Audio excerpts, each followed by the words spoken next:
کہ میں نے عبداللہ بن زبیر رضی اللہ عنہ کو پکڑ کر اس کی کھال اتار دی ہے۔ عبد الملک کے اس بے شرم جنرل کا نام ہم سب نے بچپن سے سنا ہے، اور اس جنرل کا نام تھا حجاج بن یوسف۔ عبد الملک حجاج کی یہ باتیں سن کر بہت خوش ہوا اور حجاج بنو امیہ کی فوج لے کر فل سپیڈ مکہ کی طرف بڑھنے لگا اور مکہ کو ہر طرف سے گھیر لیا۔ اینڈ اگین حجاج بھی عبداللہ بن زبیر رضی اللہ تعالیٰ عنہ سے تلواروں کے ساتھ جنگ نہیں کر سکا، تو حجاج نے بھی مکہ کے پہاڑوں پر اپنے توپوں کو کھڑا کیا اور مسجد الحرام پر بمباری شروع کی۔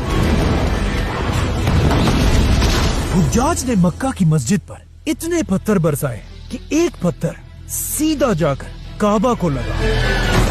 کہا جاتا ہے جیسے یہ پتھر کعبہ کو لگا، آسمان میں بجلی کھڑکنے لگی۔ یہ دیکھ کر حجاج کی فوج میں خوف پھیل گیا اور فوجیوں نے اللہ کے عذاب سے ڈر کر اپنے توپوں کو روک دیا اور جنگ سے پیچھے ہٹنے لگے۔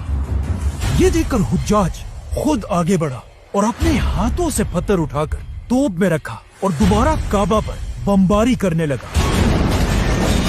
اور اپنی فوج سے کہا کہ ڈرو مت، ان بجلیوں کا مطلب ہے کہ اللہ ہمارے ساتھ ہے۔ یہ دیکھ کر اس کی فوج بھی آگے بڑھی اور دوبارہ کعبہ پر پانچوں توپوں سے حملہ کرنے لگے۔ اب کعبہ پر ایک ہی وقت میں بہت سارے گولے برس رہے تھے، جسے دیکھ کر لوگ اپنے آپ کو بچانے کے لیے کعبہ سے دور بھاگنے لگے، لیکن اس ساری بمباری میں صرف ایک شخص کعبہ کے پاس ان گولوں کی بارش میں نماز پڑھ رہا تھا، خلیفہ عبداللہ بن زبیر رضی اللہ عنہ۔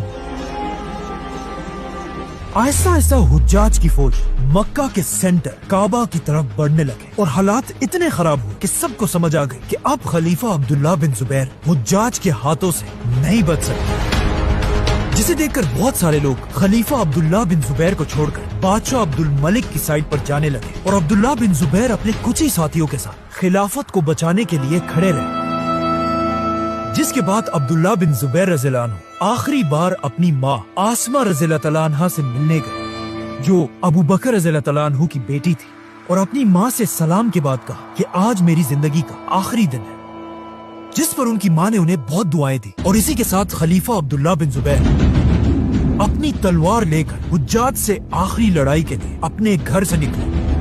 لیکن آف کورس کچھ ہی دیر میں حجاج کی فوجوں نے عبداللہ بن زبیر رضی اللہ عنہ کو شہید کر